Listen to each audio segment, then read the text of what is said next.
afternoon, everyone. I'm Dr. Nalima Agrawal. We'll be seeing about general anesthesia today. These are the contents according to which we'll be seeing this lecture today. Following are the contents. Now we'll move on to introduction.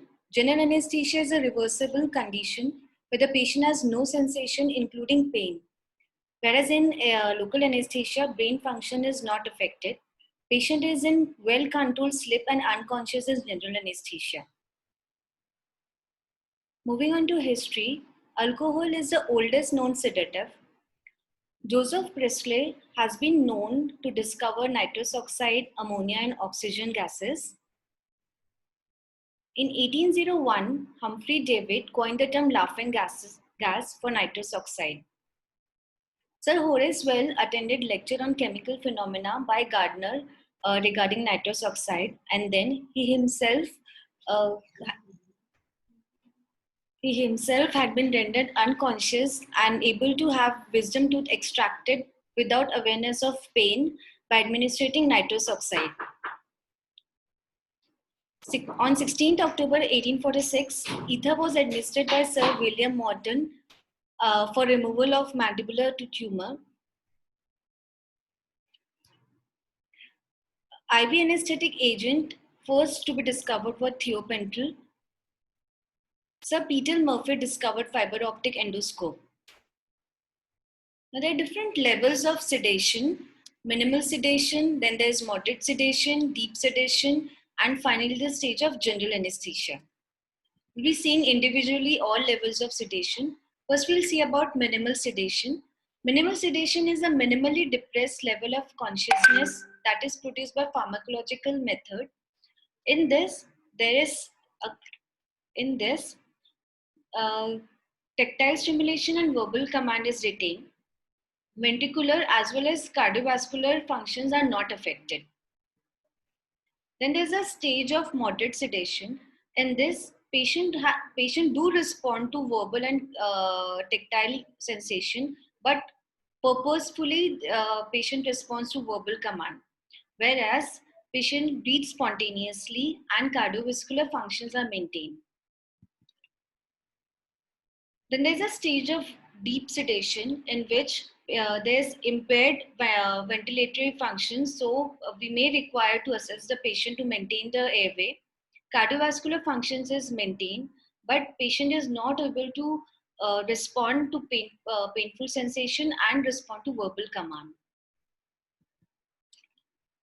There's a stage of general anesthesia in which patient is not arousable, patient is not conscious, and patient do require assistance for ventilation, and cardiovascular function may be impaired. So there are different levels of sedation in this chart. It had been summarized. Regarding responsiveness, there's no response to pain in general anesthesia, where there's normal in minimal sedation stage. Then airway, patient often need required help to maintain airway in general anesthesia stage. Ventilation, ventilatory support is required in general anesthesia, whereas it is unaffected in minimally sedated stage. Cardiovascular function is unaffected during minimal sedation, but it may be impaired during general anesthesia. Now there are different goals of sedation. Now, what are the goals of sedation? Sedation provides an optimal environment for complete surgical procedure. It minimizes the anxiety and gives comfort level to the patient. It gives control to the patient's behavior. It optimizes the analgesia. It maximizes the potential of amnesia and optimizes the patient's safety and maintains and stabilize the hemodynamic status of the patient. Now we'll move on to pre-anesthetic evaluation. The fundamental process of taking detailed case history, clinical examination of the patient, lab investigations, all of these things helps us to do the pre-anesthetic evaluation. This step is very important because we should be get prepared for any of the anesthetic complication.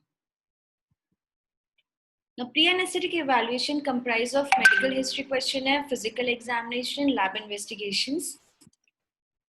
Now, we'll move on to medical history questionnaire. There are different questionnaires are there, and following other basic questions we should ask the patient, and we should focus on that. First of all, we should focus on the what is the current problem for which patient has to undergo surgery. Does patient has any of the other medical histories, any other problems? Does patient takes any of the medication? If yes, then what is the dose, duration, effectiveness? Because some of the anesthetic drugs can create problem with the with current medicines with the patient is going. Then current drugs used, why patient is taking the reason for the drug, dose, duration, effectiveness, side effect. Does the patient has any history of drug allergies, history of use of tobacco, smoking, alcohol, prior anesthetic exposure? Does the what was the type of anesthetic exposure? And does patient has encountered any of the adverse effect? General health and review of organ systems. Now we'll move on to physical examination. We have taken the history of the patient. Now we'll do the physical examination. Physical examination of different systems are very important before giving general anesthesia to the patient. Evaluation is important, and the lab investigations are equally important. Airway is a prime important to us because maintenance of airway is important during administration of general anesthesia. Now we'll see about airway. What is difficult airway? According to anesthesiologists, when they think that face mask ventilation of upper airway or difficult intubation will be there, then they term it as difficult airway. Airway evaluation is very important. This can be done with the help of Mallampati classification, thyromental distance, sternomental distance, maximum vertical opening of the mouth. We'll see what is Mallampati classification. It has been divided into 4 classes: class 1, class 2, class 3, and class 4. In class 1, we can see uvula, soft palate, faucial pillars quite clearly. In class 2, we'll be able to see the base of the uvula and soft palate, but faucial pillars are not that visible. In class 3, we are able to see only the soft palate. And class 4, we are not able to see even soft palate. Now, second is thyromental distance. This distance is from tip of the thyroid cartilage to the tip of the chin. This should be around 6.5 centimeter. Below 6.5 centimeter is indicative of difficult airway. Another distance is sternomental distance. This is from the sternum notch to the tip of the chin. This should be in range of 12.5 centimeter. If it is below 12.5 centimeter, then it indicates difficult airway. This is how we measure sternomental distance. Now, maximum vertical opening is the mouth opening extent. Obviously, if the mouth opening is less, then the intubation will be difficult. Now, there are different categories for difficult airway. If the patient has history of difficult airway, if the patient had undergone general anesthesia before and patient will can give you the history of difficult intubation, then we should consider that it could be a difficult airway. Then there could be a known or expected difficult airway or a potentially difficult airway if the patient has TMJ ankylosis or oral submucous fibrosis, and we can expect that the airway will be difficult to manage. There can be unexpected difficult intubation, we'll be seeing individually later on. There can be a condition associated with difficult airway that could be acquired or congenital. Now, I was telling you about the potentially difficult airway. This could be because of the limited neck extension, limited mouth opening. We have seen Mallampati classification also. Class 2, class 4 comes under airway difficult airway. Let's say if the mandible is retruded, then it contributes to the difficult in airway management, or if there is short thyromental distance or short sternomental distance. Then there could be an unexpected difficult airway. We have evaluated airway thoroughly, but there could be some of the things which can contribute to unexpected difficult airway, like supraglottal glottic mass, hyperplasia of lingual tonsils, or missed evidence of any of the other difficult airway conditions. Now, there can be acquired or congenital diseases that can lead to difficult airway, like if the patient has any of the congenital disorders. Patient might have TMJ ankylosis. Patient can have syndromes. Patient can have oral submucous fibrosis. Patient could have met any of the trauma. This all can lead to difficult airway because the mouth opening could be reduced or the mandible can be retuded. All this lead to difficult airway.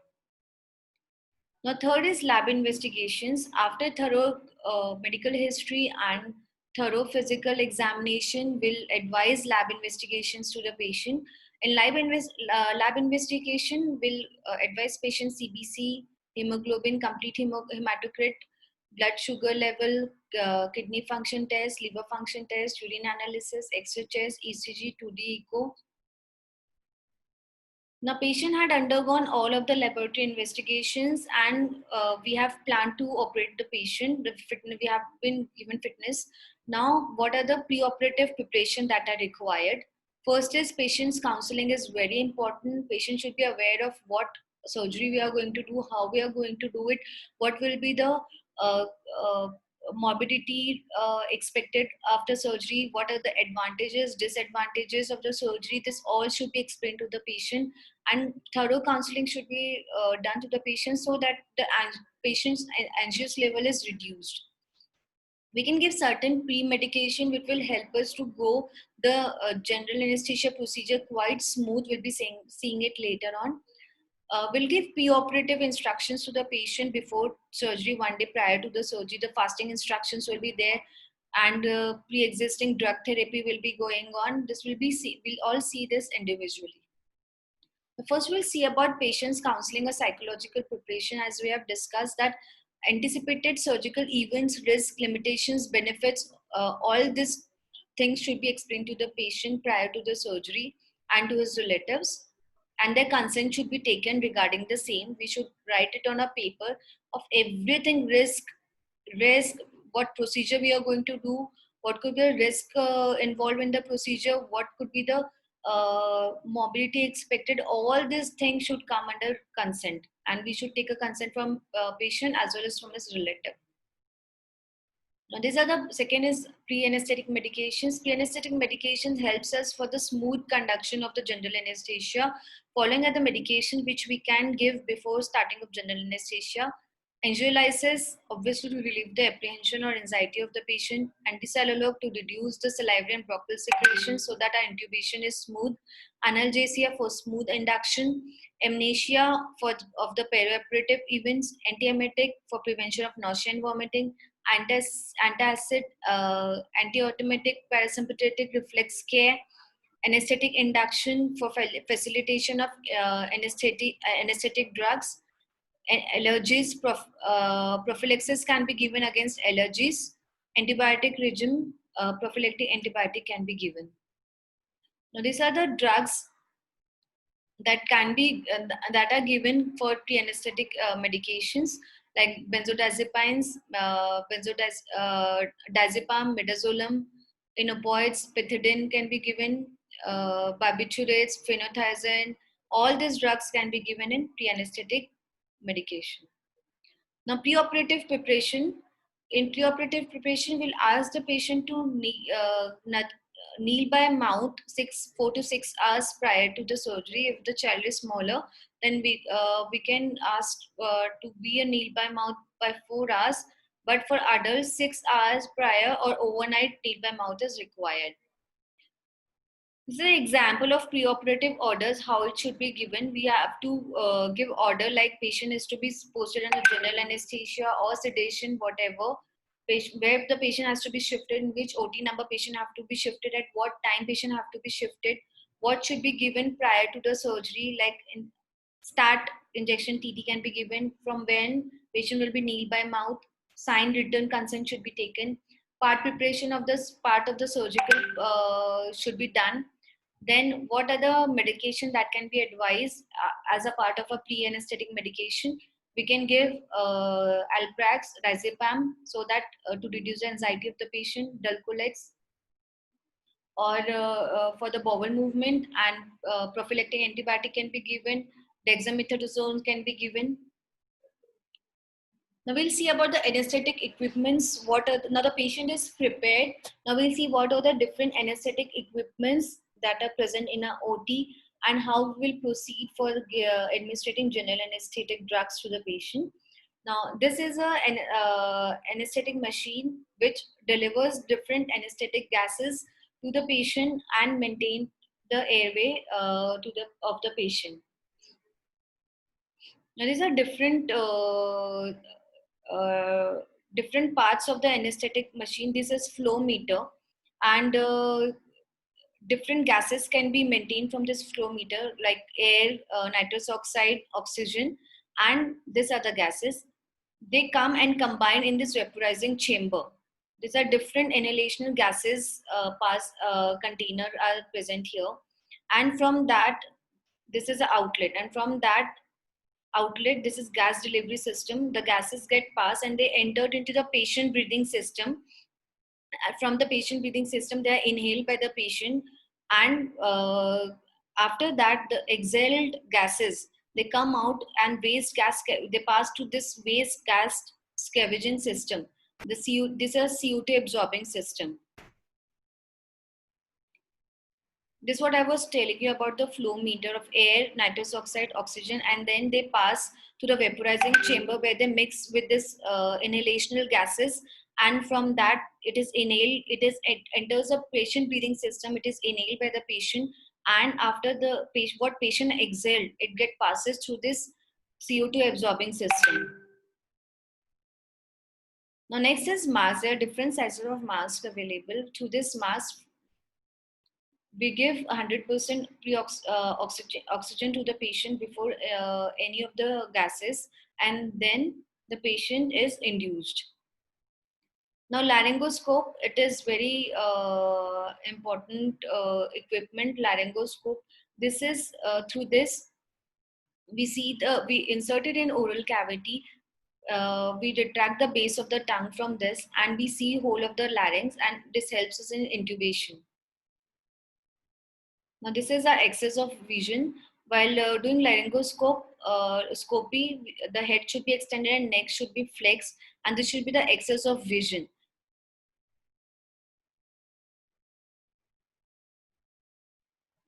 This is a proper correct axis of vision. The angle is proper here.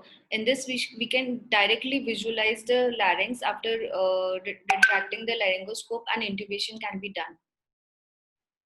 Now, these are endotracheal tubes. There are different endotracheal tubes, north pole, south pole, armed, flexometallic, different endotracheal tubes are there. Endotracheal tubes are inserted in larynx, inserted in trachea, and thus this helps this helps in maintaining airway of the patient. Now this are boogie. They when the mouth opening is less, then we can first insert the boogie, and over this we can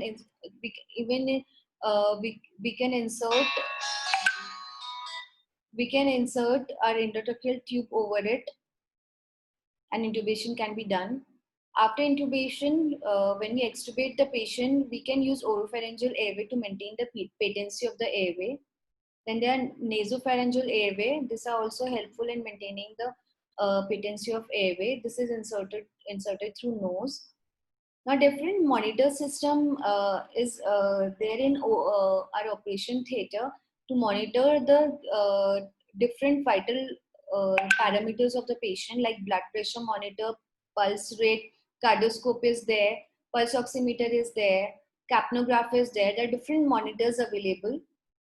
And this all monitors helps the anesthetist to know about different vital parameters of the patient, and so that the general anesthesia should be maintained efficiently. Now we'll see about induction and maintenance of general anesthesia. What is induction? Induction is it is the procedure of deepening the gradual introduction of volatile agents. Okay, so first we induce the patient, and after inducing the patient comes into a stage of general anesthesia, and that stage is maintained. There are different stages of general anesthesia. We'll be seeing it in later on. Now, induction can be done by nitrous oxide 70% in oxygen. It can be maintained in the concentration of isoflurane and sevoflurane. If spontaneous ventilation is to be maintained throughout the procedure, the mask is applied more firmly as consciousness is lost and airway is supported manually. There are different agents that can be used for induction like thiopental, etomidate, propofol, ketamine. Now, after induction, maintenance can be done with the help of inhalational agents, propofol infusion, oxygen plus nitrous oxide. Muscle relaxants can be given like vicronium, atrocurium. Analgesic like opioids can be given. Sedation can be maintained with the help of midazolam. Now we'll be seeing about pharmacology of different anesthetic drugs like inhalational, that it had been categorized into inhalational anesthetic gases and intravenous anesthetic drugs. They are further divided into gases, volatile liquids. Intravenous are divided into barbiturates, benzodiazepines, dissociative ketamines, miscellaneous. Now, what should be the ideal properties of inhalational anesthetic drugs? They should be non-inflammable, they should be non-explosive, they should be stable in light, they should be stable in room temperature, they should be pleasant to inhale, they should be non-irritant. This is very important. Anesthetic drugs should have low blood gas solubility. So they are the faster the solubility of the gases in blood, faster will be the onset of action of the gases and faster will be the recovery. Then the anesthetic drugs should have high oil water solubility. Higher the oil water solubility, the more will be the potency of the drugs. They should have minimum effect on other systems. Obviously, they should have no biotransformation. They should be excreted ideally by lungs, and that should be unexchanged. Now this is what we were talking about, solubility in the blood. It should be low in solubility in the blood and high solubility in the fat. The lower the solubility in blood, the rapid will be the action of the drug. The higher the solubility in the fat, more will be the potency of the drug. This is what I was talking about. Nitrous oxide, the lower has the lower blood gas coefficient, whereas the halothane has a higher blood gas coefficient. We can see this in this example. Now the patient has inhaled the inhalational gases. Now from air, it had entered the airway. From airway, it had entered to the alveoli of the lung. From the alveoli, since the drug has low low blood solubility, so ultimately more fastly the gases concentration will occur in blood, and blood-brain barrier will be crossed. So ultimately, since the agent with low solubility in blood quickly saturate the blood, the additional anesthetic molecules are readily available to transfer it to the brain. So ultimately, the onset of action is fast.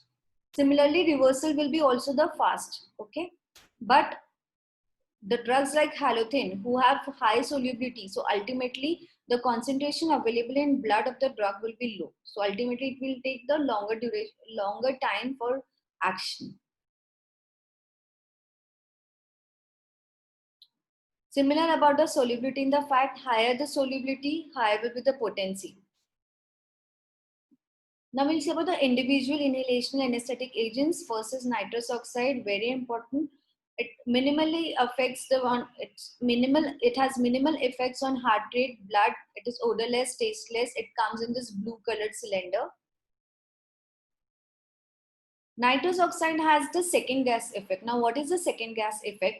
Whenever there's a large volume uptake of one gas is there, so ultimately what it will do? It will ultimately accelerate the rate of alveolar partial pressure of a concurrent gas which had been administered, the companion gas. So ultimately what happens?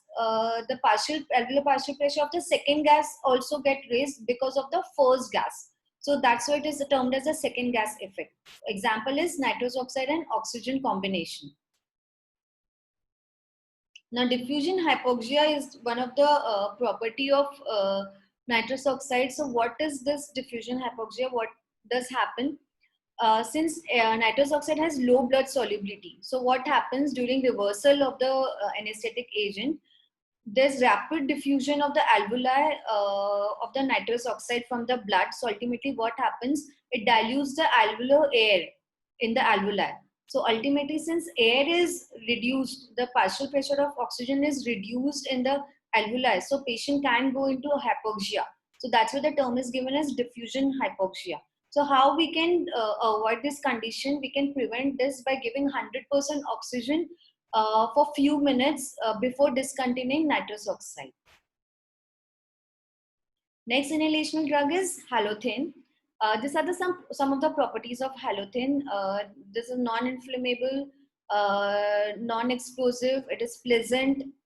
Induction occurs in concentration of 2 to 4%, maintenance in 1 to 2%. Depression of respiratory center is a disadvantage. Now, it is mild relaxant of skeletal muscle. Less post-operative nausea, vomiting is expected. Malignant hyperthermia can occur in susceptible individual. We'll see this in complications as well. Next drug is isoflurane. It is cheap, but it is widely used. It has highest oil gas partition coefficient, so its potency is very good. It is less soluble than halothane. It depresses respiratory drive and ventilator response. Its induction is by 3 to 4% isoflurane in air. Maintenance is by 1 to 2.5%. It is bronchoirritating and laryngospasm is quite a complication. It has pungent smell. Next drug is desflurane. It is volatile anesthetic drug and it is non-flammable fluorinated. It has lowest oil gas coefficient, so its potency is quite low, but its action is quite fast. Its induction is by using 6 to 10%. Its maintenance is with 5 to 7% concentration. Its disadvantage is that it's quite pungent smell. It irritates the air. Degree of respiratory depression is quite similar with isoflurane. Its advantage is that it exhales unchanged and more rapidly. Sevoflurane, it is non-flammable fluorinated isopropyl ether. Properties intermediate between isoflurane and desflurane. Absence of pungency make it pleasant is its advantage. It does not sensitize the heart to arrhythmias or cause coronary artery steal syndrome. It does not irritate the airway. Its induction is done by 1.5 to 3%. Its maintenance is done by 0.4 to 2% concentration, but it's quite expensive. Next is thiopental. It is used as an inducing agent. It has poor analgesic and muscle relaxant properties. It suppresses the excitatory neurotransmitter and enhances inhibitory neurotransmitter. It is unstable, so it should be freshly prepared. Next we'll move on into intravenous anesthetic. We have seen the inhalational drugs. Next in intravenous anesthetic drug is benzodiazepines. It produces sedation and amnesia. It potentiates GABA receptors. Its onset of action is within 30 to 60 seconds. Its duration of action is on an average 1 hour. Minimal depression of cardiac and respiratory system is seen in benzodiazepines. Dependence is its disadvantage. Next is fentanyl. Short-acting opioid is fentanyl. It is potent analgesic. It has minimal cardiac effect. Marked respiratory depression is there, but tone of chest muscles may increase after rapid fentanyl injection. Muscle relaxant is required. Repeated dose may be required every 30 hours. It has certain side effects like nausea, chest wall rigidity, seizures, constipation, urinary retention. Next is ketamine. It is known for its dissociative amnesia property. Profound amnesia despite maintaining consciousness and protective reflexes. Excitation of inhibitory neurotransmitter. It can be mixed with propofol infusion. It increases heart rate, cardiac output, blood pressure. It is potent bronchodilator. It increases salivation, decreases cerebral blood flow, hallucinations, and nightmares are its disadvantages. Now, propofol it excites the inhibitory neurotransmitters. It is available in 20 ml vials. It has rapid onset of action but short duration of action. Its induction dose is 1 to 2.5 milligram per kg body weight. It decreases systemic vascular resistance. It is also known for its antiemetic effect, anti-epileptic effect. It does has adverse effects like burning on injection and hypersensitivity reaction could be there. Next is etomidate, etomidate. It has direct CNS depressant action. It is lipid soluble. It has pain on injection. It has minimal cardiac respiratory effect. It has anti-epileptic effect. It has post-op nausea and vomiting is there. Next, drugs which are given are muscle relaxants. Muscle relaxants are further classified into depolarizing and non-depolarizing. These are the following examples of the muscle relaxant which are given. Now, I was telling you about there are different stages of anesthesia. The patient undergoes different stages of anesthesia. The stage of analgesia, delirium, stage of anesthesia, medullary paralysis. We'll be seeing it individually. What is stage of anesthesia? It starts beginning of anesthetic inhalation and lasts up to the loss of consciousness. Pain is progressively get decreased, and pain reflexes and respiration other reflexes and respiration remains normal in stage of analgesia. This stage is limited, is preferable only during short procedures. Then next is the stage of delirium. It is from the loss of consciousness to beginning of regular respiration by the patient. So patient may shout, struggle, hold his breath. So we should take care that this stage should be as short as possible. This can be made shorter by rapid induction or pre-anesthetic medications. Now this is the surgical stage. Surgical stage, this is important for us. Plane 3, this is further divided into different planes, and plane 3 is this our surgical plane in which our surgery is performed. In plane 1, there will be rolling of eyeballs. In plane 2, there will be loss of corneal and laryngeal reflexes. In plane 3, pupil starts dilating and light reflexes lost. Okay. In medullary paralysis is the fourth stage in which there will be cessation of breathing and there will be failure of circulation and death. This is chart showing different stages of anesthesia that we have discussed. Now our surgery had been done. Now we want the reversal of the patient. We want the patient to come out from the general anesthesia stage. So these are the following things, following checklists that has to be done for the reversal. First, we have to check the equipment, our anesthetic equipments. We have to check the drugs. We have to turn off our anesthetic agents. We have to give 100% oxygen to the patient. We have to do the suctioning of the oral cavity so that there should not be any aspiration. Then we have to reverse the relaxants, the muscle relaxants we have given. Usually we give a combination of neostigmine and glycopyrrolate in the ratio of 5:1, or neostigmine and atropine in the ratio of 5:2 can be given. Now wait for adequate breathing by the patient himself. Wait until patient wakes up, patient commands to your response. Then extubate and give 100% oxygen by mask. Now shift the patient to the post-operative care, that is called as a recovery room. We have to first shift the patient to the recovery room. Unless the patient is in full consciousness and all vitals are stable, patient is in a condition that he or she can be shifted into the ward. So unless that stage, patient should be kept in recovery room. Patient should be kept NBM for 4 to 6 hours. Vitals should be continuously monitored. IV fluids or blood products can be given depending on the condition. Analgesia is given to so that patient doesn't experience any pain. Antiemetic, antibiotics can be continue medications for medical orders.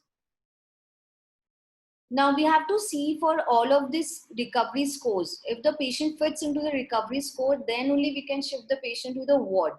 Okay, we have to see for the activity of the patients, whether all the extremities are voluntary moving. We should see for the respiration, whether patient is able to breathe without any assistance. We should see for the blood pressure of the patient.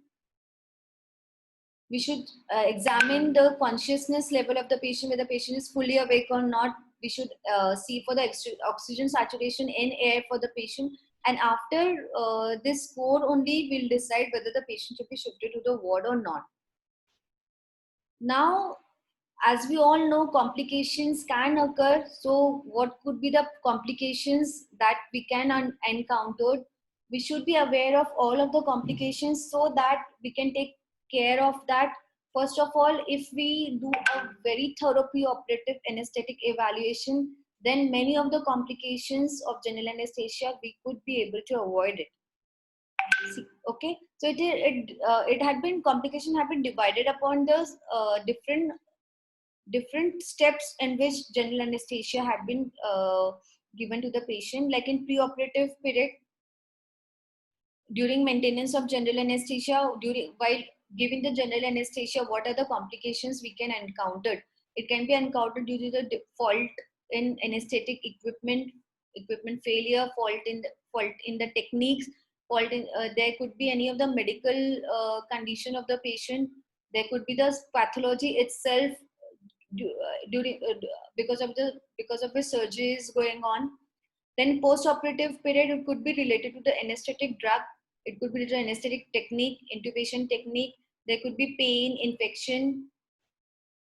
Now, coughing is very common complication. It occurs during surgery. It could occur because of light plane of anesthesia, and post-operatively also it can occur because of the irritation of the intubation that we have intubation tube that we have inserted. Because of that, patient could have coughing. So how we can manage that? During surgery, we can manage this by deepening the anesthesia and by giving muscle relaxant. Another complication is wheezing. The causes for this could be reflex stimulation under light anesthesia.